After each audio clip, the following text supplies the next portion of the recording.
Hola chicos, ¿cómo les va? ¿Cómo están? Hola, profe. Bien, profe. Sí. Acabando la semana, tenía un día intenso hoy yo. 180 alumnos de primer año tomé parcial esta mañana.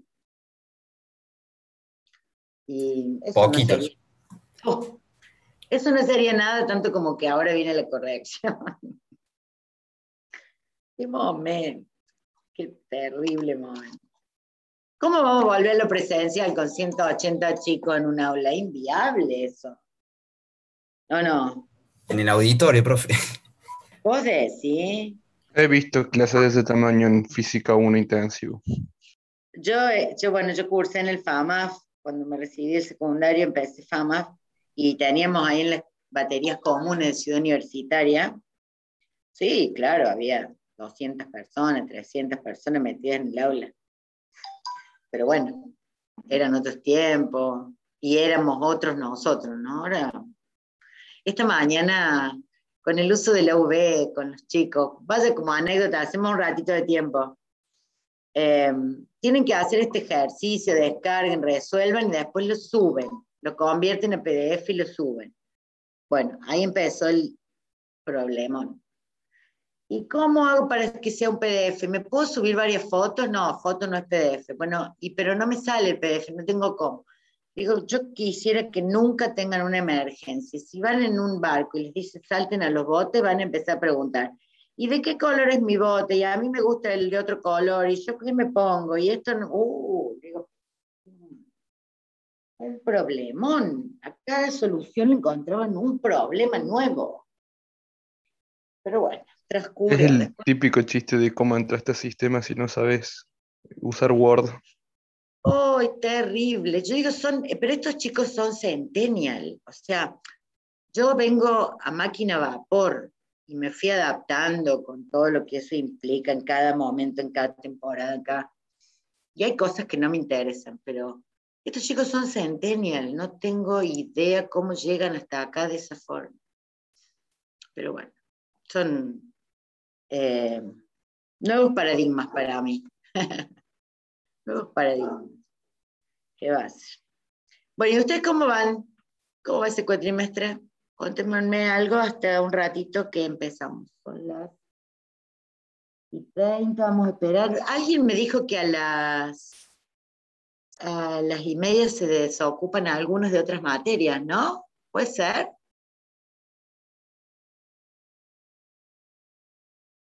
Puede ser, pero. Va, yo por lo menos. No tengo Bueno, nada ahora. entonces no esperamos nada y arrancamos nomás. Estoy en un lugar diferente, la luz es medio fiera, pero vamos a arrancar entonces. Vamos a empezar hoy con la unidad 2. Ya nos metemos en el proceso de mejora. Ya vamos a hablar puntualmente de las actividades de mejora y de cambio. Vamos a compartir esto.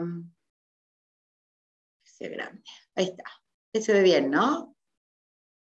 ¿Sí? Sí. Perfecto. Perfecto. Bueno, vamos a hablar entonces del ciclo de mejora. Nosotros hemos venido repasando algunos conceptos y agregando conceptos que, por lo menos hasta donde yo sé, para ustedes eran algunas cosas nuevas, tercerización, bueno, algunos elementos del proceso que no lo habíamos detallado mucho cuando Benassi. Bueno, en fin, venimos con una serie de repasos e inclusión de conceptos nuevos, y en la última clase hablamos de calidad. Cuando hablamos de calidad hicimos referencia a la norma, hablamos de que la norma recomienda, sugiere un ciclo de mejora, un ciclo de tareas, una forma de trabajar para realizar mejora de proceso. La idea de la mejora es obtener un resultado positivo, que no sea definitivo o permanente, sino que se pueda volver a revisar y volver a mejorar y así entrar en ese ciclo de calidad que especifica la norma. Así que vamos a encontrar a partir de esta clase cómo es ese ciclo de mejora, ¿no? Entonces, la mejora continua es, de acuerdo a lo que vimos la clase pasada, un ciclo, un proceso, ¿está? Que puede ser aplicado en cualquier proceso de una organización que busca un resultado mejor en las actividades del proceso y en el producto o servicio que entrega, que puede volver a revisarse para reiniciarse, buscando a su vez una nueva posición mejor, ¿no? Este ciclo requeriría de algunos pilares que también mencionamos en las clases de NIO 1, que son fuertes liderazgos. Necesitamos identificar referentes, líderes dentro de la empresa que nos ayuden a movilizar las fuerzas internas de la organización para que se alineen con los resultados y con las actividades de cambio que se planteen, ¿no? Necesitamos saber que para armar un proyecto de mejora, para trabajar la revisión y mejora de procesos, es necesario considerar el trabajo en equipo. No solo porque un proceso convoca y reúne a un equipo de personas, que son las personas que hacen las tareas del proceso en sí, sino porque hay que armar un equipo de personas que conduzca el cambio, ¿no? Y en ese equipo de personas va a haber analistas de procesos, contadores, gerentes, estos líderes que tal vez sean referentes para uno o varios grupos internos dentro de la empresa. Va a haber especialistas de distintas disciplinas, pero básicamente va a haber un equipo de trabajo que va a ir definiendo ese plan de mejora, las actividades de mejora, gestionando para que las actividades se lleven adelante y finalmente promoviendo y apoyando el resultado que se obtiene, ¿no? Así que en el ciclo de mejora hay una relación directa con la que hablamos la clase pasada de la ISO 9001, porque todo ciclo de mejora implica un concepto de calidad que se debe desarrollar como una cultura dentro de la organización. Así que bueno, ¿cuáles son estas etapas o fases que podemos desarrollar en búsqueda de mejorar los rendimientos, mejorar los resultados y tener mayor posición, digamos, dentro de la empresa, una posición más fuerte en el mercado, etc.? Son 4. La norma recomendaba planear, hacer, controlar lo hecho y finalmente actuar para corregir si fuera necesario, si hubiera alguna no conformidad o algo que no salió como se planeó. Así que de lo que estamos hablando, estas 4 actividades componen lo que se conoce como ciclo de mejora. Y el enfoque es empezar planeando el cambio, ¿no? Pero para llegar a armar un plan, primero tenemos que conocer. Y entonces vamos a arrancar con esto. La primera fase, planear, tiene algunos desafíos y algunos puntos de partida que van a relacionarse con lo que ya hemos visto hasta ahora. Primero hay que identificar el motivador de cambio, ¿no? ¿Qué cosa me sacaría a mí como empresa de una posición cómoda en donde ya vengo trabajando de determinada manera y con determinados resultados para ponerme en un proyecto de cambio? ¿Qué cosas podrían ocurrir o yo podría detectar que me promuevan a cambiar? Bueno, la primera cosa entonces va a ser identificar ese motivador. Ese es el motivo por el cual vamos a justificar el cambio, básicamente. Hay que detectar ese motivador que podrá ser un problema, estamos teniendo un problema interno, hemos reducido las ventas, hemos reducido los márgenes de ganancia, necesito rediseñar mi producto o reinvertir en actualizar equipamiento de producción.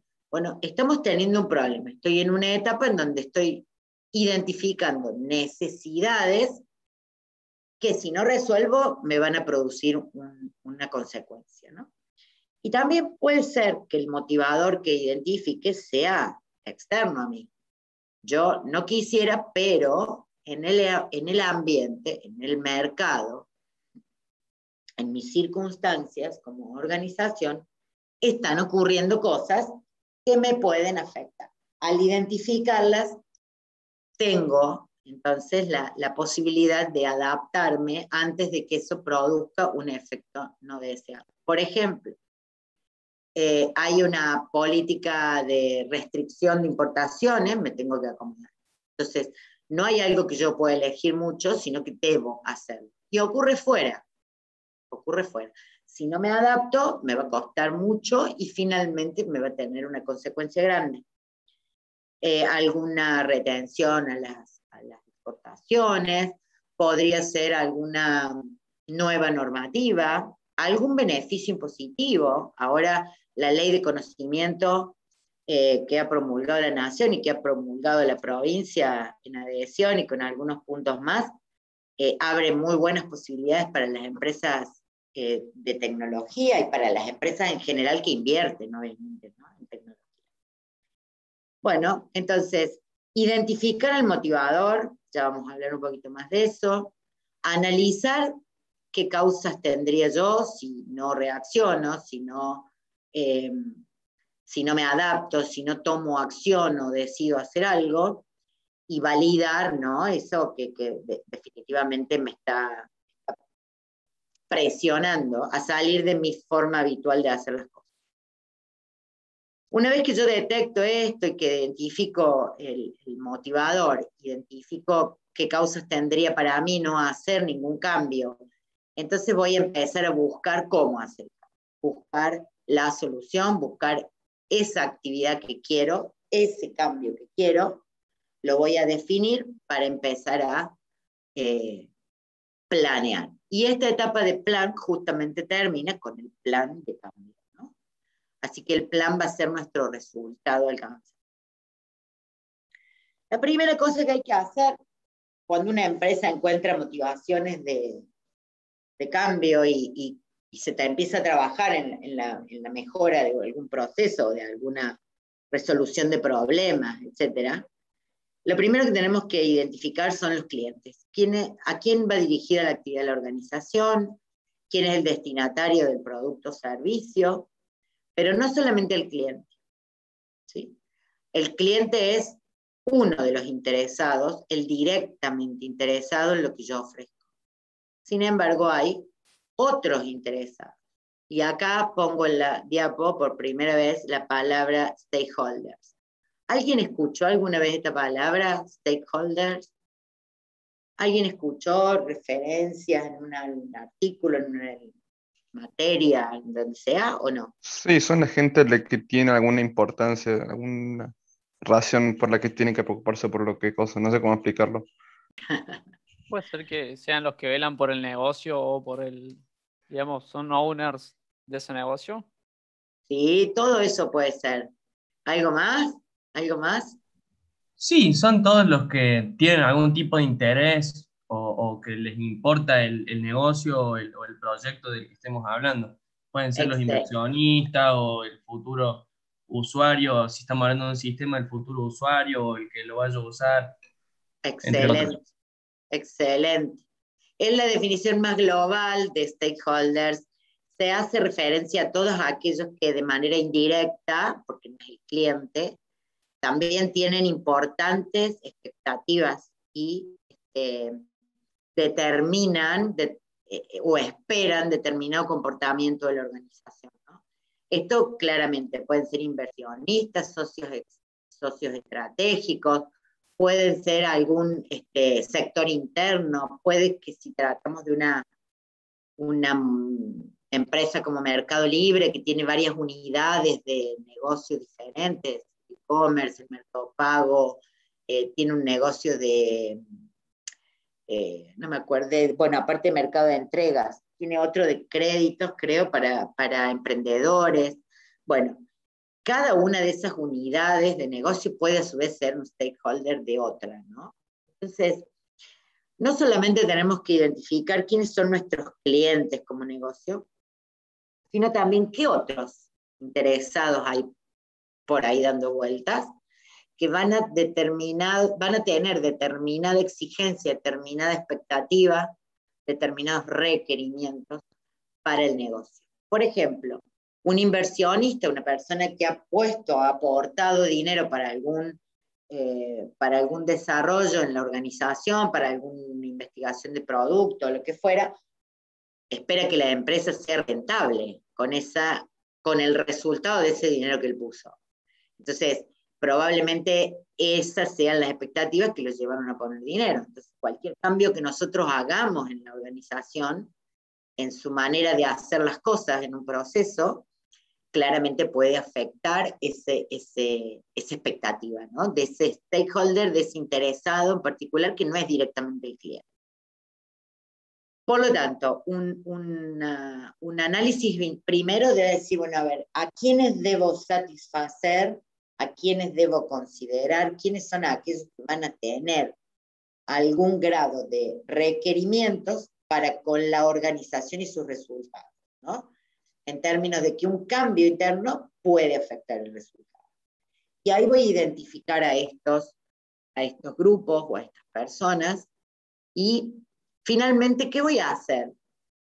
Bueno, voy a empezar a mirar si es interno, los interesados, los que encuentro, esos grupos que tienen interés son internos, puedo apelar a mirar el mapa de procesos, ¿no? Es decir, a ver, ¿dónde están estas personas? ¿Qué constituyen? Constituyen el comité de políticas financieras de la empresa y definen los lineamientos de inversión. Entonces, no puedo no tenerlos en cuenta. Si lo que yo voy a necesitar es que alguien, probablemente ellos estén involucrados, financie los cambios. Entonces, voy a mirar el mapa de procesos, voy a mirar cómo está organizada la empresa, si hay un grupo de accionistas conforman un directorio. Bueno, en fin, buscaré información sobre eso. Y si yo ya sé quiénes son los interesados, tengo que estar en capacidad de saber cuáles son sus requisitos, ¿no? Entonces, para el cliente probablemente sean más simples de entender, de buscar, de mapear, de investigar. Para estos stakeholders u otros interesados, tendré que investigar un poquito más. Son grupos reducidos y son grupos con intereses o requisitos bien particulares. Profe, disculpe. Sí, sí. En el chat preguntaron si podía repetir qué significa un stakeholder, qué representa, qué es. Un stakeholder, perdón, yo no abrí el chat porque me tapa la diapo. Ahora lo pongo. Un stakeholder es un interesado indirecto en algún resultado o operación que realice la empresa. Entonces, el cliente es el interesado directo. Quiere decir que yo me enfoco a trabajar en pos de satisfacer a mi cliente. Ese es mi foco principal. Sin embargo, yo puedo tener inversionistas, puedo tener algún socio estratégico con alguien que me asocie a otra empresa u otra persona para hacer determinado negocio, y en ese caso esa persona tiene interés en el negocio para que vaya bien, por ejemplo, para que su inversión reditúe lo que le espera. Entonces, los propios trabajadores son stakeholders, porque cuando uno emprende un proyecto de cambio, los trabajadores son interesados. Claramente quieren que ese cambio sea positivo para ellos. Entonces, stakeholder es toda aquella persona que de manera directa o indirecta tiene expectativas y requisitos sobre el comportamiento y el resultado de la organización. ¿Un proveedor podría ser un stakeholder? Absolutamente. Yo puedo tener, por ejemplo, un proveedor de servicios de logística y entrega. En realidad es más un socio estratégico que un proveedor. Eso lo vimos un poco cuando hablamos de outsourcing. Y y claramente tiene interés, porque si yo hago cambios en mi política de venta, le va a afectar el negocio que tengo con él. ¿Está bien? Entonces sí, naturalmente, si yo hago cambios en mi proceso de producción y cambio materias primas y cambio de más, los proveedores son stakeholders, porque les voy a ver afectada lo que habitualmente les compro. ¿Sí? Por eso digo, en general, uno apela a valorar si hay otros interesados, o directa o indirectamente relacionados, y cuáles son sus expectativas sobre los cambios, ¿no? ¿En qué podrían intervenir, en qué podrían verse afectados, cuál podría ser el impacto que tenga cualquier acción dentro del negocio? Si yo ya conozco quiénes son, tengo que poder conocer sus expectativas, ¿no? Porque yo a un socio no le puedo decir, mira, ahora que voy a cambiar los procesos, vos no vas a ganar lo que esperabas. A un socio que puso plata, me financió una compra de máquinas. Al banco, por ejemplo. Pedí un crédito en el banco y el banco es un stakeholder. Porque el resultado va a determinar si yo voy a poder o no pagar el crédito. Voy a tener la misma rentabilidad que demostré que iba a tener cuando lo pedí. Por lo tanto, digo, no le puedo ir a decir, mira, ahora voy a cambiar el proceso de producción, así que esa rentabilidad que te mostré que iba a tener, no la voy a tener más. Voy a tener menos. Claramente que no, o sea, no es aceptable que eso ocurra.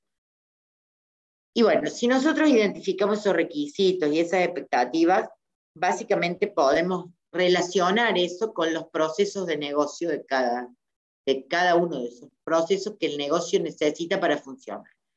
Entonces, un accionista probablemente va a tener mucho foco y mucho interés en los procesos, y sus expectativas van a estar cubiertas por un proceso de administración financiera. Ese tipo está enfocado en supervisar, conocer y asegurarse de que financieramente la administración del negocio es rentable. Está bien que no estamos gastando mal, que no estamos gastando a destiempo, que no estamos produciendo un perjuicio económico dentro de la organización. Y si tuviese un socio estratégico, ese socio estratégico estará relacionado con determinados procesos, puede ser el de compra, puede ser el de ventas, y va a tener sus propias necesidades. Entonces, puedo mirar el mapa de mis procesos y encontrar las relaciones que existen entre esos intereses y los procesos que yo tengo. Y una vez que encuentre el proceso que quiero resolver, cambiar, modificar para acomodarme a ese motivador que descubrí, esa posibilidad de exportar, esa posibilidad de aumentar de nuevo la rentabilidad, de dejar de vender este producto para redefinirlo y mejorar mi producto y vender de nuevo algo que sea innovador. Bueno, cuando yo encontré todo esto y lo relacioné con los procesos, tengo una visión clara de cuáles son los procesos más importantes que me van a permitir alcanzar ese objetivo. Y también puedo saber a quiénes va a afectar, directa o indirectamente, cualquier cambio que yo haga en esos procesos. ¿Sí? Acá más o menos vamos. ¿Sí? Bueno. Son motivadores algunos objetivos que se pueden plantear a partir de oportunidades, y también son motivadores claramente si tenemos problemas, ¿no? Si yo tengo un problema de rentabilidad, viene bajando mi rentabilidad, lo primero que debería ver es, bueno, a ver, veamos cuáles son las causas. No puedo seguir de esta forma, por lo tanto, sí o sí algo tengo que hacer. Antes de pensar qué hacer y hacerlo, tengo que poder identificar qué es lo que está pasando, ¿no? Y ver cuál es el proceso que más afecta a este cambio en la rentabilidad. Yo podría pensar que investigando las ventas también bajaron. Entonces, yo podría decir que va a tener menos rentabilidad si vendes menos. Y en realidad puede ocurrir, ese sea uno de los motivos. El otro puede ser que me hayan aumentado los costos. Entonces, debo buscar una navegar esto, qué intereses, puedo reducir, puedo volver a controlar mis costos, qué posibilidades tengo de mantener las mismas ventas y mantener los costos también. Y de alguna forma empezar a mirar qué se relaciona con estos problemas. Si yo fabrico, seguramente los costos van a estar en unos determinados por la materia prima y los costos de producción.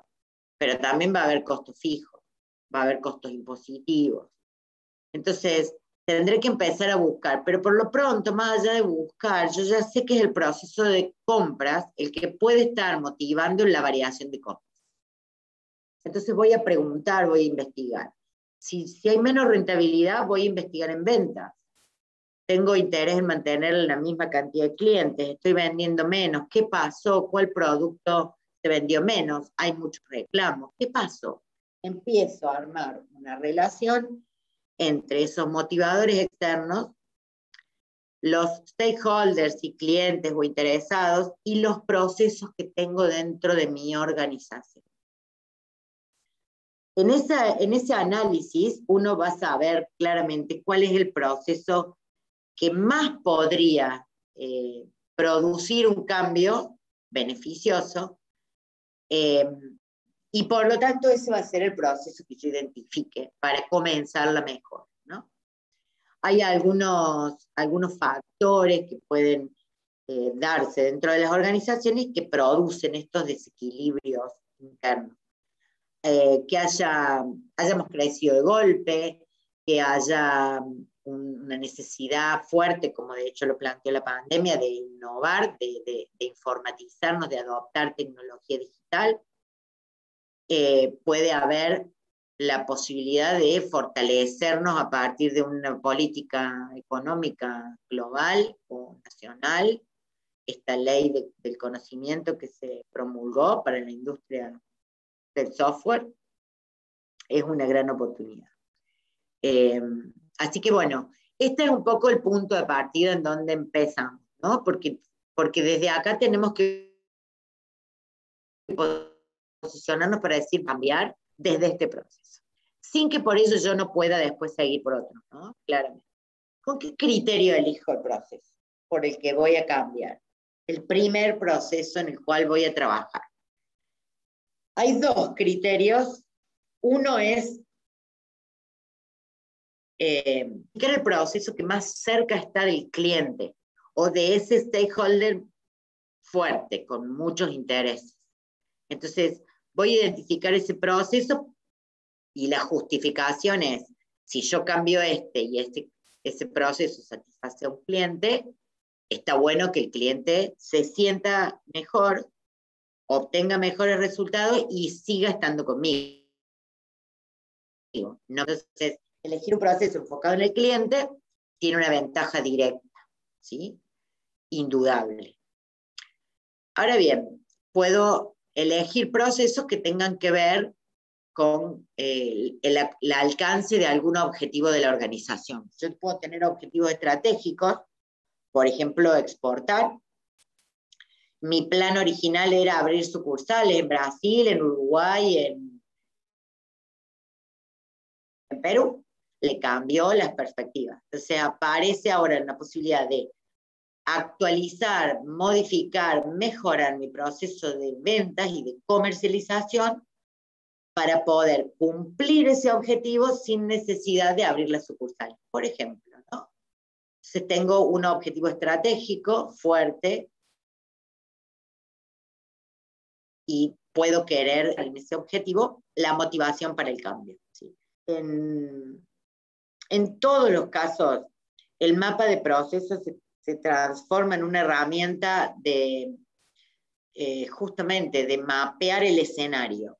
Yo digo, si yo voy a empezar por este proceso, en el mapa puedo mirar cuáles son los otros procesos que están relacionados. Si yo cambio un proceso, ¿cómo va a impactar en el resto de los procesos de mi empresa? Esto viene como la fichita del dominó, esas que están paradas, cuando uno empuja uno, todas caen. Entonces, el se derrama, se tiene ondas, produce un impacto en el resto de los procesos de la organización, que tendrán que ajustarse también. Escuchaba los otros días, les doy un ejemplo, escuchaba el otro día un programa especializado que decía que para las etiquetas de los alimentos que uno compra en el supermercado son muy engañosas. Hay un estándar internacional que motiva y promueve que la información al consumidor sea clara, porque yo compro un yogur 0 calorías, pero es alto en azúcares. Sin embargo, lo único que está destacado es 0 calorías. Y no que tiene azúcar. Entonces, en algún punto hay una movida en Uruguay, en Chile, en Brasil, en México, que ya se están adaptando a estos estándares. Argentina está con una ley para tratar de ponerlo. Cuando esa ley salga,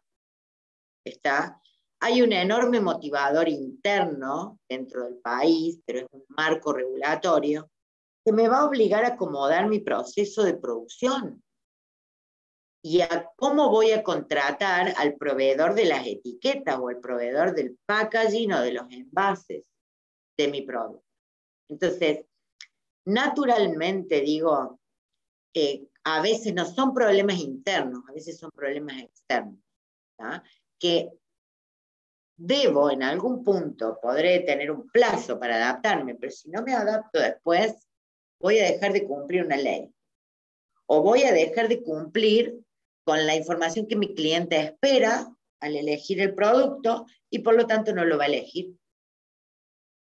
Entonces, vaya como ejemplo que me llamó poderosamente la atención, que además decía el artículo, el experto decía, la misma empresa, Arcor, por ejemplo, puede ser La Serenísima también, con los productos que mandan a México o que mandan a Brasil, la etiqueta cumple el estándar internacional. Y los que ponen Argentina no lo cumplen.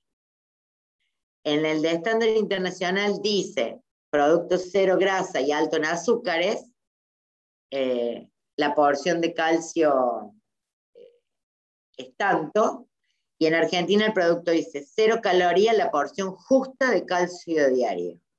Así que el mensaje es engañoso, ¿no? Cuando eso ocurre, cuando esté regulado legalmente, yo no voy a tener otra opción que generar todos los cambios internos a mi proceso de fabricación, y ese cambio, porque va a incluir el envasado del producto, va a impactar en el proceso de compra.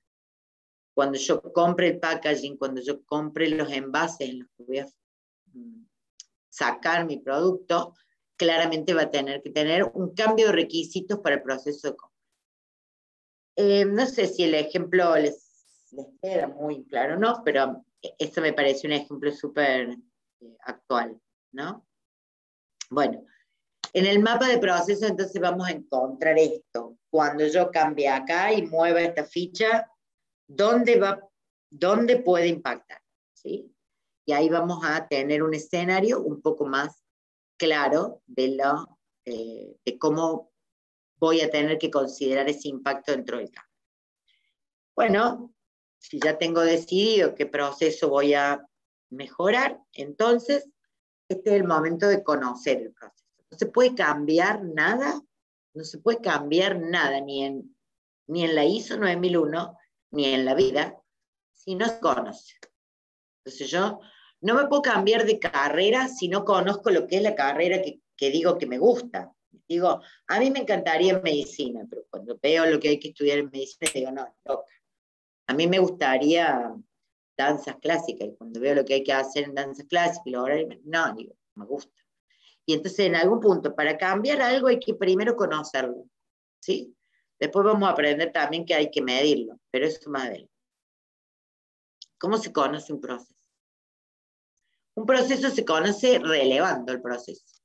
Así como para desarrollar software tenemos que relevar requerimientos del cliente, bueno, del usuario, del negocio, bueno, para cambiar un proceso tenemos que relevar cómo es el proceso, porque eso nos va a brindar información valiosa. ¿Qué es relevar, ¿no? Relevar es una tarea que puede ser muy cortita o muy larga, dependerá la complejidad de lo que tenemos que averiguar. Pero el cómo vamos a llevar a cambio el plan, cómo vamos a llevar el cambio adelante, no puede partir si no es de un relevamiento, ¿sí? Tenemos que planear ese relevamiento, tenemos que saber cómo lo vamos a hacer. Si me toca relevar un proceso de ventas de Arcor, bueno, yo tengo ventas mayorista y minorista. Sí, claro. ¿Y cuál querés que empecemos? El mayorista mueve más volumen de dinero que el minorista. Perfecto. ¿Cómo relevamos el proceso de venta mayorista? ¿Cuántas bocas de venta mayorista tenés? Y tengo 834 en todos los países del mundo. ¿Cómo arrancamos con esto? ¿Sacando pasaje? No. Encontraremos herramientas para relevar situaciones, para considerar este tipo de escenarios globales. En cada caso dependerá si hacemos una entrevista directa, en algunos casos servirá, en otros no. En otros usaremos cuestionarios que puedan ser enviados, llenados y devueltos a través de un correo electrónico.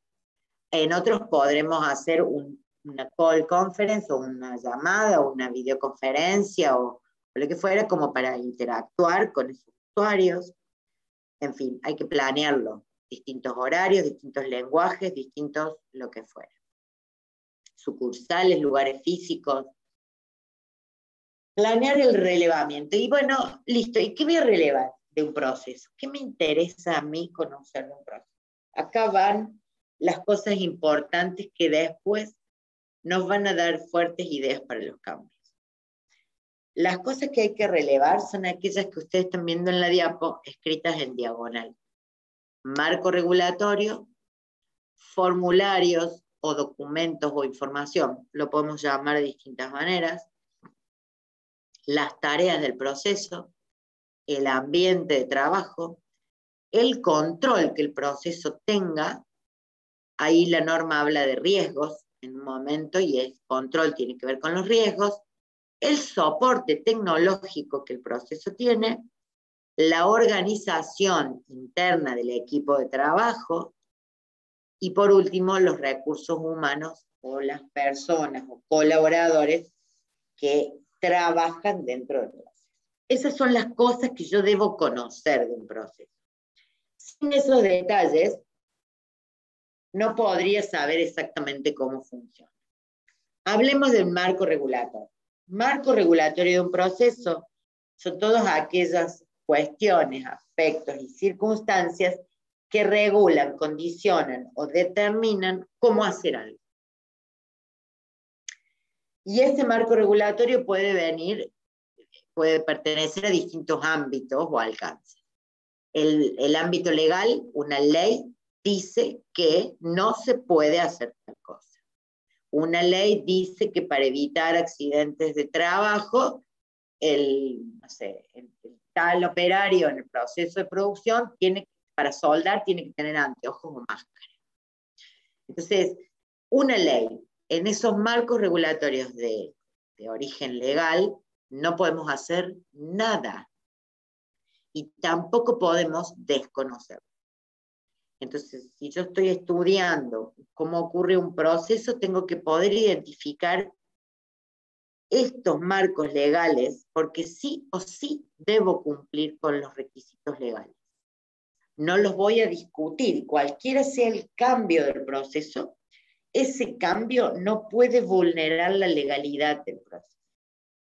Yo digo, a un empleado no lo puedo hacer trabajar más de 8 horas porque hay un tratado internacional de trabajo. Y si trabaja más o trabaja días que no son laborables, el marco legal me dice, tenés que pagarle aparte. Yo no puedo liquidar sueldos y cambiar el proceso de liquidación de sueldos o de administración de sueldos desconociendo esa ley. Y tampoco puedo pagar comisiones sin considerar lo que la ley dice en cuanto a las ganancias, en cuanto al sueldo, en cuanto a qué es un viático, qué no es un viático. A ver, tengo que poder entender ese marco legal. Ese es el punto de partida, no lo voy a poder cambiar, así que si no lo puedo cambiar es mejor saber de qué se trata. Hay otros marcos legales que son de tipo económico, que son normativas que impactan directamente, que afectan directamente las cuestiones o la gestión financiera, contable o económica de las empresas. Pueden ser cuestiones impositivas, pueden ser requisitos o determinadas cumplimientos que la empresa tenga que hacer para llevar adelante su actividad, puede ser no sé, las garantías que le exigen a la empresa para determinadas cosas, pero hay claramente una cuestión que económicamente puede afectar al proceso que estoy analizando, ¿no? La definición estratégica de la empresa también es un marco regulatorio. ¿Por qué? Porque ahí se define lo que la empresa tiene por objetivo. Entonces yo no puedo hacer ningún cambio que afecte el objetivo que la empresa se ha propuesto. Si yo hago un cambio que afecta mal a ese objetivo, estoy perjudicando a la empresa con el cambio. Por más que el proceso que yo estoy cambiando quede hermoso, bonito, estoy perjudicándola. Entonces, el marco regulatorio también vamos a considerarlo, la definición estratégica, los objetivos estratégicos, como ese marco que debo conocer. Y por último, como punto así a considerar, las políticas y reglamentaciones internas, ¿no? Entonces digo, la empresa ha determinado que un empleado que llega tarde 3 veces se le descuenta un día.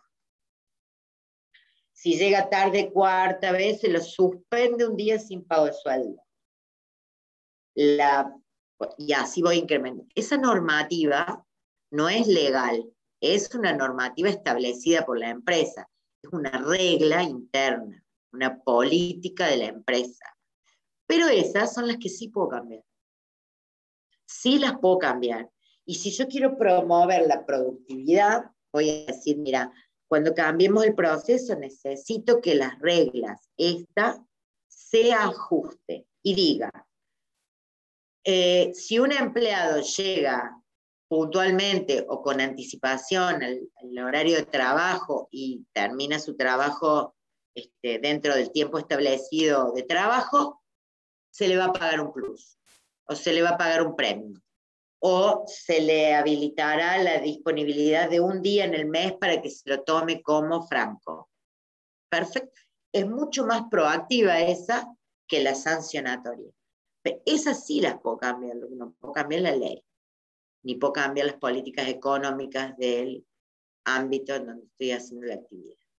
No sé si se entiende un poco esto, pero desde acá partimos, ¿no? Sin esto no podemos arrancar porque no sabemos qué estaríamos incumpliendo algo. ¿Se entendió hasta acá? ¿Sí? Sí, todo claro, profe. Bueno. Los formularios, los documentación o información, porque los documentos pueden ser digitales o papel, pueden ser físicos. Lo cierto es que la importancia de esto es que son instrumentos que documentan, porque por eso le decimos documentos, porque documentan una relación o documentan un evento, un hecho ocurrido dentro del negocio, dentro del proceso. Cuando un cliente llega y me hace un pedido, en realidad yo debo documentar ese pedido. ¿Por qué? Porque me interesa saber a quién se lo vendí, qué le vendí, cuándo se lo vendí, a qué precio, cómo me lo pagó y cuándo se lo tengo que entregar. Esa información documenta el momento en el que yo me relaciono con un cliente. Si no la guardo, me estoy perdiendo de colectar información valiosa. Cuando hace 2 o 3 clases vimos Business Intelligence, dijimos que los procesos colectan operativamente la info y que esa info debe prepararse para servir al proceso de toma de decisión. Si se puede no solo analizar datos a pasados, sino también predecir el futuro, mejor aún. Ahí hablábamos de esa posibilidad. Entonces, ¿cómo no importarme, cómo no conocer y cómo no considerar qué documentación, qué tipo de documentación es, qué soporte tiene, digital o papel, qué datos lleva esa información, qué documenta, qué evento, qué transacción, el reclamo del cliente? ¿Lo tengo documentado? ¿Cómo sé qué reclamo? ¿Cómo sé qué cambiar yo para que no haya reclamos de ese tipo? Si no lo documento, no lo sé. Me estoy perdiendo de tener un feedback. Entonces, algunas de estas documentación o registros son exigencias legales a su vez. No puedo desconocer los datos que debe llevar una factura. La ley dice qué debe documentar una factura y cómo. Cómo se numera una factura, cómo se considera dentro del número las sucursales o bocas de venta, cómo hago para generar un nuevo lote de facturas, cómo hago para eliminar una factura o anular una factura. Entonces, yo puedo hacer un software hermoso, pero tengo que poder cumplir con requisitos. Yo puedo hacer un hermoso diseño de procesos, pero no puede vulnerar las necesidades de información que el proceso va a tener, la documentación que la respalda, y muchas de esos a su vez con exigencias legales. Hay formularios que la ley exige, de hecho la factura, de hecho el remito, un pagaré, un recibo de pago, son los documentos legales de cualquier compra o venta.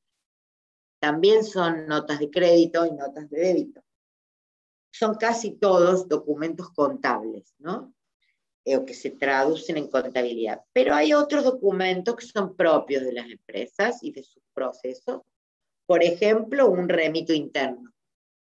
Un remito interno mueve mercadería entre una sucursal y la otra. No se la estoy vendiendo a nadie, solo que la saqué de un depósito y la puse en otra, mío también. Entonces, ese documento no es legal, pero sí debe cumplir las necesidades de información que yo tengo. Yo quiero saber cuándo sacaste el pantalón de esta sucursal, de este local, y cuándo el pantalón estuvo en la otra, en el otro local para ser vendido, por ejemplo. También quisiera que no se me pierda ningún pantalón en el camino, por ejemplo, pero de eso vamos a hablar dentro de un rato, control.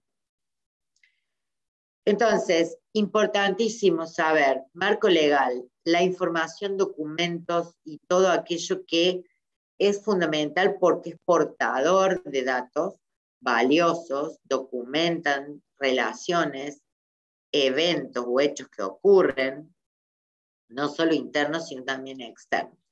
Cuando yo le compro a un proveedor, le mando un pedido. Ese documento que el proveedor recibe le obliga a él a mandarme lo que yo le pedí. Entonces yo después no puedo desconocer la factura. Tampoco puedo rechazar el pedido que me manda si el pedido es lo que yo le pedí. ¿Me explico? Cuando hablamos de documentación legal, sirve para pruebas legales. Un juicio por defensa del consumidor o lo que fuera, van a pedir la factura, van a pedir el recibo, van a pedir los documentos de pago, porque si no, no prospera ninguna certificación del hecho de la transacción. Bueno, hasta acá vamos con esto de los documentos. Pueden tener formato digital, formato papel. Si es formato digital, sigue lo mismo. Está vigente lo mismo que dije. Solo que me gustaría averiguar un poco más. ¿Cómo es el sistema? A ver, mostrame la pantalla. ¿Cómo lo registras en la base de datos? ¿Tenés backup? ¿No tenés backup? Bueno, ya empezaré a averiguar otros asuntos más técnicos, ¿no? Pero básicamente es lo mismo que guardar un papel en un armario. ¿Qué me interesa de estos formularios? De los formularios que se usan en el proceso me interesan. ¿Para qué los usan? Y el para qué quiere decir objetivo. Este formulario se usa para documentar el pedido de horas de franco de una empleada.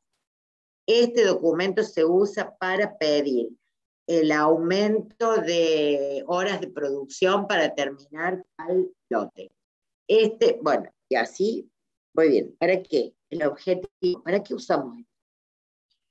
Tenerlo en claro no es poca cosa, porque me va a permitir saber si se justifica tenerlo o no.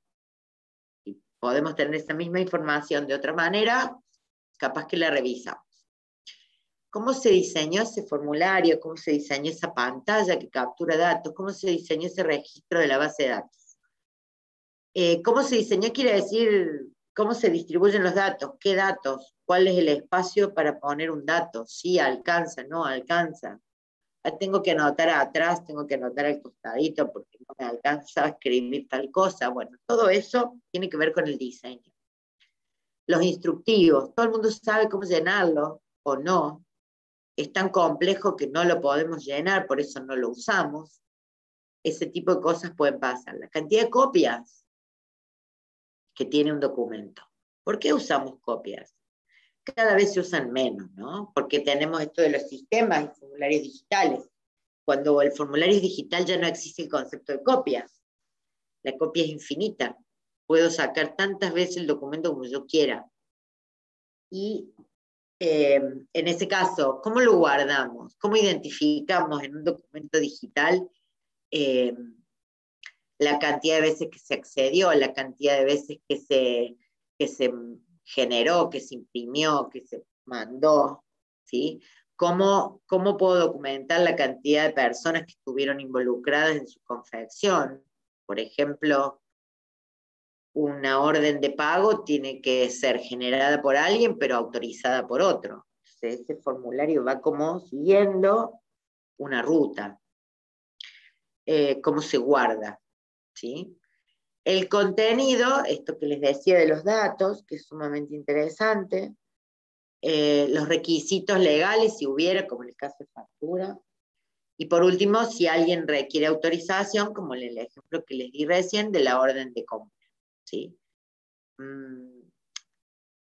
Bueno, las cuestiones de los documentos no se nos puede pasar desapercibida. Nosotros vamos a terminar siendo las involucrados en el proyecto de gestionar la información. No solo dentro del proceso, sino dentro de la organización. Por lo tanto, esto nos cabe por especialidad, digamos, ¿no? Bueno. ¿Dudas hasta acá? ¿No? Hablemos de las tareas. ¿Qué son las tareas de un proceso? Las tareas de un proceso son cada una de las actividades que se hacen para generar valor. Para tomar un montón de madera y transformarla en un banco, con una silla o en una mesa. Para tomar un producto que está en depósito y mostrárselo al cliente, ajustar la venta a sus preferencias, cobrarle, gestionarle la entrega y entregárselo. Ese valor generado del tramo final también. Entonces las actividades son eso, son las actividades, tareas que se realizan para generar valor. Eso que dibujábamos en ASI con el BPMN, ¿no? Como la secuencia de cuadraditos que van por distintas swimlines o calles, que inician con un evento, que terminan con éxito el proceso, o cancelan por ahí al medio, o demoran en el medio, pero que son una secuencia. Son un ordenamiento de cosas que hay que hacer para lograr el resultado. Esas tareas son importantes conocerlas. Cada una de ellas usa recursos, personas involucradas en hacerlas, bienes materiales. Eso tiene un costo, tiene bienes financieros o económicos afectados. Usa sistemas, tiene bienes tecnológicos, recursos tecnológicos afectados a esa tarea. Y tiene documentación que genera, no genera, etcétera, guarda. Por lo tanto, la tarea es clave. Ahí es donde se me juntan todas las cosas dentro de un proceso. Tienen un costo. Cada tarea tiene un costo y ese costo está considerado dentro del resultado.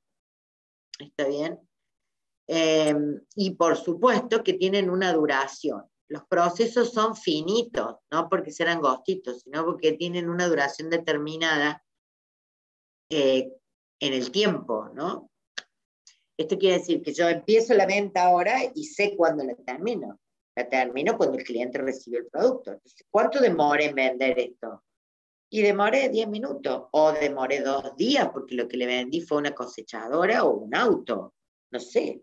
Pero digo, tengo un tiempo en donde puse un montón de recursos para hacer tareas, y eso es lo que determina, entre otras cosas, el costo del proceso. Esas tareas, cuando se hacen, necesitan tener algunas reglas. Por ejemplo, un vendedor tiene que tener en claro qué reglas de descuento aplicarle al cliente. No le puede prometer que le va a costar $1 el auto. ¿Sí? Está bien, si vos compras el auto, el precio de lista es este. Si lo pagas en 6 cuotas, te podemos hacer este plan de pago, pero tenés que entregar tanto. No es un invento es una regla que le estableció la concesionaria, y sobre esas reglas el vendedor actúa. No se puede exceder, no puede inventar, no puede regalar el auto, no lo puede cobrar 10 pesos, tiene que cobrar cumpliendo, tiene que hacer la venta cumpliendo esas reglas. Eso quiere decir que los procesos están sometidos a reglas y a algunas restricciones. No vamos a entregar el producto hasta que no se pague el saldo. O usted pagará el saldo cuando reciba el producto en su casa. Sí, hay restricciones y hay reglas. Las actividades de un proceso tienen que ser aquellas que sean necesarias para lograr el resultado del proceso. Entonces habrá que garantizar de alguna manera que cuando todas las actividades se hagan, yo obtenga el resultado. Si cuando yo dibujo el BPMN empieza cuando el cliente solicita producto y veo que el BPM que me dibujan en ASI no termina cuando el cliente se lleva el producto, le digo, me estás mintiendo. Me dijiste que este es el proceso de venta y acá el proceso de venta no se cumplió. Porque el cliente pidió algo y no se lo lleva. ¿Está bien? Lo terminaste antes o lo cortaste antes. Entonces no están cumpliendo con todas las actividades. Bien, garantizar que esas actividades se puedan desarrollar bien. Habla del ambiente de trabajo. Cuando hablamos de ambiente y condiciones de trabajo, no solo nos referimos a las condiciones físicas, sino a todas las circunstancias que determinan cómo una persona se desenvuelve laboralmente. Esto quiere decir, físicamente, un espacio con determinados recursos, con determinadas comodidades, tiene que ver la temperatura, tiene que ver la iluminación, tienen que ver las herramientas con las que trabaja. Si una persona que tiene que transportar peso tendrá que cumplir con determinados requisitos legales, por ejemplo, los protectores lumbares que exigen para el esfuerzo de carga, ¿no? Esto que se faja, que se ponen los que van cargando peso. Si tenemos un operador de call center, el headset que tiene que tener para poder contestar las llamadas de manera automática. Si hablamos de un operario que está soldando la protección de la máscara en la cara, bueno, eso. Entonces, en definitiva, cuando hablamos de espacio físico y ambientes de trabajo, condiciones de trabajo, hablamos de esto, ¿no? También hablamos de las relaciones humanas. ¿Cómo es la relación entre las personas que forman el equipo de proceso? ¿Cómo entre ellas se relacionan? ¿Cuál es el tipo de clima de trabajo? Que eso también está determinado por quien coordina, el líder de proceso, el dueño del proceso, una persona que se abstrae de lo que pasa en el equipo, de resolverle problemas a sus empleados, de concederle determinados permisos, seguramente va a llevar a que el empleado no le importe nada y haga su trabajo sin importar cómo lo hace. Yo pido, me puedo ir mañana un ratito antes que tengo una reunión en el colegio de mi hijo, y mi jefe me dijo, sí, Gaby, anda, al día siguiente me devolves 1 hora. Yo me siento bien y él sabe que me resuelve a mí una necesidad. Me permite hacerlo y como sé que lo tengo que devolver, no lo voy a hacer todos los días, voy a tratar de no hacerlo todos los días, pero si lo necesito, sé que lo voy a poder tener. Un tipo que me responde, no, de ninguna manera, yo no pago para que vaya a las reuniones del colegio de tus hijos, seguramente va a determinar que yo a mi trabajo lo haga sin ninguna concentración, ni participación, y no me va a interesar absolutamente nada, porque no tuve ningún beneficio puntual, ¿no? Algo necesitaba y no lo tuve. Esto del clima laboral, aparte del ambiente y condiciones de trabajo, determina cómo las tareas son hechas por las personas, ¿sí? Nos referimos a una serie de condiciones y circunstancias que hacen al desempeño de alguien. Y voy a hablar ya para terminar, porque esto es un tema largo, de riesgos, ¿no? La seguridad del proceso. ¿Por qué creen ustedes que yo debería considerar la seguridad del proceso? En todo caso, díganme, ¿qué creen ustedes del concepto de seguridad? O sea, yo cuando digo tengo que controlar la seguridad del proceso o conocer la seguridad del proceso, ¿a qué me refiero? ¿Qué estaré tratando de decir? Que se desarrolle de la forma esperada, digamos. Bien, yo quiero que el proceso sea seguro en términos de que si estoy esperando que me entregue este resultado, lo obtenga. Esa es una. Que se desarrolle como espero, porque espero ese resultado. Esa es una. Me encantó. ¿Cómo se llama eso? ¿Efectividad o no? ¿No se llama efectividad alcanzar el resultado? Sí, Perfecto. O sea que yo podría tener controles, darle un marco de seguridad a la efectividad del proceso.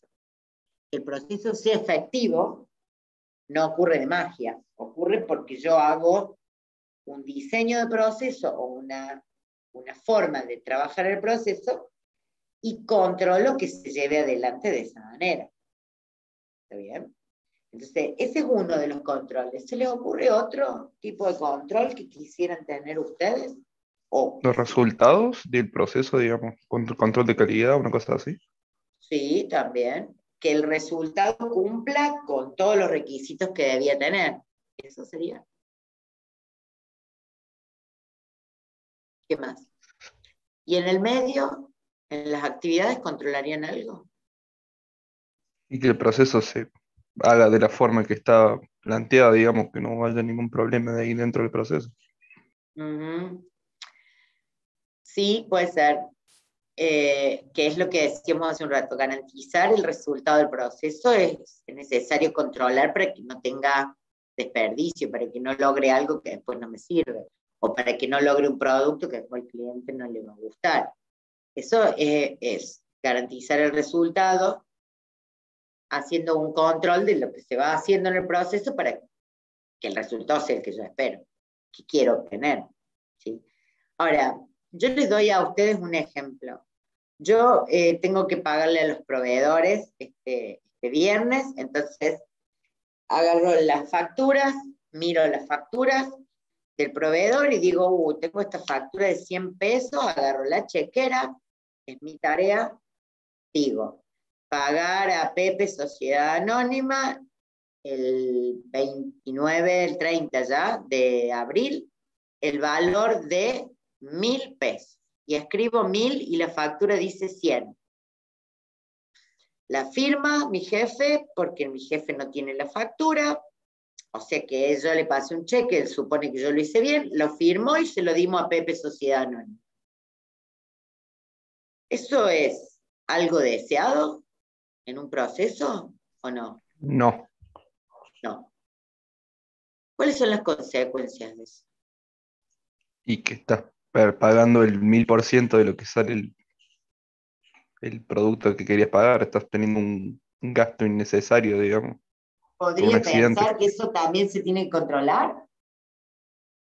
Y sí, los cheques que se emiten normalmente se controlan. Se tiene que controlar. Yo eso no lo puedo permitir. El proveedor va a recibir el cheque, probablemente se dé cuenta, probablemente yo tenga buena voluntad de parte de él y cuando le diga, mira, ¿sabes que te pagué mal? Fíjate en el cheque que te di, que no es 100, es 1000. Mira qué bueno, te voy a devolver la plata, pero ahora no la tengo, te la voy a devolver el mes que viene. Estoy en un problema si lo quiero resolver, porque ya dependo de otro, algo que no debería haber ocurrido. Un perjuicio, esa plata podría usarse o estar destinada para otra cosa. No hubo control, y así como no hay control para un pago, puede no haberlo en ningún pago. ¿Sí? Puede no haber, digamos, pagar inclusive sin haberme fijado en el saldo de la cuenta bancaria, hacer un cheque sin haber controlado el saldo, ¿es otro riesgo o no? ¿Sí o no? Sí, porque un cheque sin fondos no se puede cobrar. O porque un cheque sin fondos el banco lo paga y después lo tengo que pagar con intereses. Entonces yo le entregué al proveedor un cheque de 1000 y el banco me va a cobrar 300 de intereses. Entonces voy a terminar entregando un cheque de 1000 que encima estaba mal, sin saldo en la cuenta me va a cobrar 1300 el banco. Perdí por donde me di vuelta. Ustedes conocen un proceso de control, creo que la mayoría le puede haber pasado. Cuando ustedes van al supermercado, pasan las cosas por la caja y cuando en un momento le dicen a la cajera, no, anúlame eso, no lo voy a llevar, es muy caro. ¿Qué hace la cajera? Llama a la supervisora. Llama a la supervisora. Eso es una operación de control. Ese garantiza que la cajera no pueda anular por sí sola cualquier producto. Porque yo podría estar dejando pasar productos, después anulo algunos y a esos que anule se los guardo la propia cajera, por ejemplo. ¿No? Entonces, ¿cómo volver esos productos a stock? O cómo evitar que la cajera le deje pasar a un conocido un producto sin cobrar. ¿Me explico? Por lo tanto, digo, esas son cuestiones, cuando hablamos de control y de darle al proceso una seguridad, hablamos de eso. No hablamos de seguridad por causas de delito, pero por acciones que puedan perjudicar a la compañía, a la organización, a los resultados, que pueda tener un impacto negativo en los activos de la organización. Tal como malograr un resultado de un proceso tiene un impacto negativo, porque lo que me costó hacer un producto que después no puedo vender es un costo perdido. Profe, una pregunta para ponerlo en ejemplo y a ver si lo entendí bien. Tomando en cuenta nuestro TP se encarga de buses de turismo.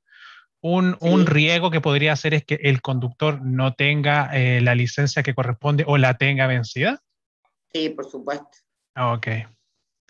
Gracias. Porque esa persona, para desempeñar su tarea, está faltándole requisitos. Si esa persona trabaja para vos y la dejas trabajar de esa forma, naturalmente cuando tengas un problema, un accidente, todos los costos de ese error de haber dejado trabajar sin el carnet de conducir, lo vas a pagar vos como organización. No controlaste eso. Es como darle el carnet de conducir a un ciego. ¿Por qué hay bueno, a veces hay. En el carnet de conducir te hacen la prueba de vista. ¿Está bien? Porque naturalmente, o sea, no pueden garantizar que yo me lleve un carnet, me sé el tablerito de las letras y número de memoria, digo que está bien. Hay un montón de cuestiones que hacen a que el proceso requiera cierta seguridad. Seguridad en términos de la empresa en sí misma y también del resultado del proceso. Para eso hay que pensar en que ese control que hago y que quiero que tengan los procesos cuando diseño un proceso nuevo, tiene que estar pensado no como sanción. No es que yo voy a sancionar a alguien que emitió un cheque mal. No lo voy a despedir, no lo voy a sancionar. Digo, necesito darme cuenta antes de que lo haga, no cuando ya lo hizo. Yo tengo que instrumentar medidas, algo así como actividades que me sirvan de sensor y que me permitan identificarlo antes de que lo haga. Si cuando ya lo hizo, ya lo tengo el problema. ¿Para qué lo sancionaría después? ¿Qué me arregla a mí? Tengo que pagar encima mi indemnización por despedirlo. Entonces, el control del que hablamos en los procesos es preventivo, no es sancionatorio, no es el control per se, ¿no? Y forma parte de una red de tareas que se mezclan dentro del proceso para evitar que ocurran algunas cosas que no quiero que ocurran. Así como, por ejemplo, la cajera, cuando tiene que anular algo del ticket, tiene que llamar a alguien para que se lo autorice. Ese es un control. No lo puede hacer por sí, cada vez que tenga que hacerlo, necesita que otro se lo autorice. Entonces, evita que la cajera deje pasar mercadería o anule mercadería sin sentido, ¿no? Bueno. Estos controles hablan de la seguridad del proceso y evitan riesgos, como por ejemplo, el cheque mal emitido. ¿Qué beneficios tiene el control? Bueno, el beneficio del control es eso, todo lo que venimos hablando. Asegura que las acciones, tareas hechas durante el proceso sean las que yo quería que se hicieran. Así lo había pensado el proceso y así se hizo. Cada vez que vendo, se vende de la misma manera, ¿no? No hay cambios. Cada vez que aplico descuentos hay una regla. Cada vez que le pago al proveedor hay un control. Entonces, asegura que el proceso se ejecute como lo pensé, asegura que el resultado sea el que espero, el que yo sé que va a pasar, que no me sorprenda el resultado, asegura que los activos de la empresa estén protegidos, que la empresa no tenga daños, ¿sí? Asegura también las políticas y las normativas que se cumplan, por eso el vendedor tiene que aplicar esta regla para hacer descuentos. Cuando se paga a un proveedor, si el pago es menor a 10.000 pesos, el cheque lo firma fulana, pero si es más de 10.000 pesos, requiere autorización del contador. Eso ya es un control. Yo digo, si sale mal emitido un cheque hasta de 10.000 pesos, me la banco, pero si sale de más de 10.000 pesos, no. Entonces puse el control en donde sé que puedo y necesito evitar el daño. ¿Está bien? Se asegura de alguna manera obtener los objetivos o alcanzar los objetivos. Se hace una gestión mucho más transparente de los procesos. No depende de la buena voluntad, ni siquiera de la actitud de quien hace una tarea, sino de las reglas y las tareas, cómo la tiene que hacer. Le da transparencia y, por último, genera información mucho más precisa, mucho más confiable. Y cuando vimos información, hace 2 clases, vimos Business Intelligence, sabemos que esta información es clave para la toma de decisiones. La información que ocurre en el proceso alimentan los procesos de decisión. Entonces, no puedo darme el gusto de tener registrado mal o datos incorrectos porque no tengo control sobre las tareas que se hacen en un proceso. No puedo permitirme que el resultado del proceso sea cualquiera porque yo no tengo control sobre las tareas del proceso. Entonces, esta es un poco la idea de control, garantizar el resultado, garantizar cada una de las tareas que se hacen en ese proceso y que producen el resultado, y evitar fundamentalmente los daños a la organización, a la empresa, ¿no? Como en el caso del cheque, el impacto que tendría emitir un cheque por más dinero del que correspondía, o de que se me pierda un pedido que nadie sabe dónde está y el cliente lo reclama. No me puede pasar. No me puede pasar. No es deseable que me pase. Eso es control. ¿Está bien? Hablamos de transparencia en los procesos cuando tienen control, y nos gustan los procesos transparentes, nos gusta esto del seguimiento de algo, de entender que cuando compré al mejor precio, que pagué con la mejor forma de pago, me hace transparente, me hace mostrable el resultado alcanzado. ¿Vienen bien hasta acá? ¿Sí? Sí, profe. Perfecto. Bueno. El control es un tema que nos va a llevar a varias cosas, ¿no? Vamos a ir cerrando la clase esta porque ya vamos a entrar directamente en control. Y quiero antes de cerrarla decirles que en la norma ISO 9000 esto se llama gestión de riesgos.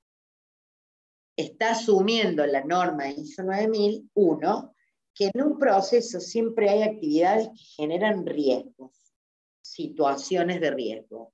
Hay muchas situaciones en una empresa que generan riesgos. Les doy una simple. Estamos refaccionando la oficina. Estamos pintando, mejorando los baños, estamos alfombrando todo nuevo, van a traer los muebles nuevos y en el medio hay movimiento de escritorios, movimiento de papelería, cosas que antes se guardaban en un cajón con llave, ya no está mal el cajón, ya no está mal la llave. ¿Dónde pongo eso? ¿Dónde lo guardo? ¿Cómo hago para que no se me traspapele? No encuentro la factura que tengo que pagarle al proveedor, no encuentro dónde está el reclamo del cliente. Esas cosas que ocurren no pueden ocurrir, no deberían ocurrir. Esas situaciones generan vulnerabilidades, riesgos, una situación simple y no por nada malo, ¿está? Pero no deberían pasar, ¿está? Muchas circunstancias generan vulnerabilidad y lo que yo pretendo es que el proceso sea seguro, porque las consecuencias son las que yo quiero evitar. Eso es, básicamente. Vamos a ver en la clase que viene gestión de riesgos, cómo calcular el riesgo, cómo saber qué frecuencia puede tener ese riesgo, cómo saber y definir el impacto de ese riesgo si ocurre, ¿no? Algo que quiero evitar y ocurre, aunque yo quisiera, y cómo poner el control en base a eso. Eso, fundamentalmente eso. No puede ser más caro el control que lo que quiero evitar. No puedo poner un sistema de seguimiento satelital para saber si el perro come cuando yo no estoy en casa. O sea, me parece una locura el costo del control para lo que yo quiero control. Entonces, es muy importante que cuando hablemos de control en este punto, podamos hacer el análisis del riesgo. ¿Qué pierdo si pasa? ¿Qué estaría analizando si pasa muy seguido? ¿Cada cuánto pasa? ¿Cuál sería el efecto si pasa? ¿Y cuánto estaría dispuesto a hacer para que no pase? Son las 4 cosas que tengo que incluir en una gestión de riesgo. ¿Está? Bueno, básicamente vamos a dejar acá la clase que viene vamos a seguir con este tema y vamos a terminar relevamiento. Acuérdense que cuando vimos relevamiento vimos todo esto, miren, esperen que vuelvo acá. Formularios, tareas, ambiente de trabajo y estamos en control interno. Los contadores le llaman control interno. Es me comí la IA ahí, control interno, dice. Le llaman de las teorías clásicas de administración control interno. Y hoy se llama gestión de riesgos. ¿Sí? Nos faltan todavía 3 aspectos de procesos para relevar, que los vamos a ver en la clase que viene. Y vamos a ver de trabajar algún caso concreto como ejercicio. Así después discutimos un poquito, que es la parte que más me gusta a mí, discutir con ustedes. ¿Ah? Bueno, chicos, que terminen linda la semana. Igualmente, profe. Los que trabajan, excelente día del trabajador. A disfrutar. Usted igual. Muchas gracias, muchas gracias. Nos vemos el próximo jueves. Nos vemos, profe. Nos vemos, profe. Nos vemos, profe. Chao, profe. Que anden muy bien, que anden bien.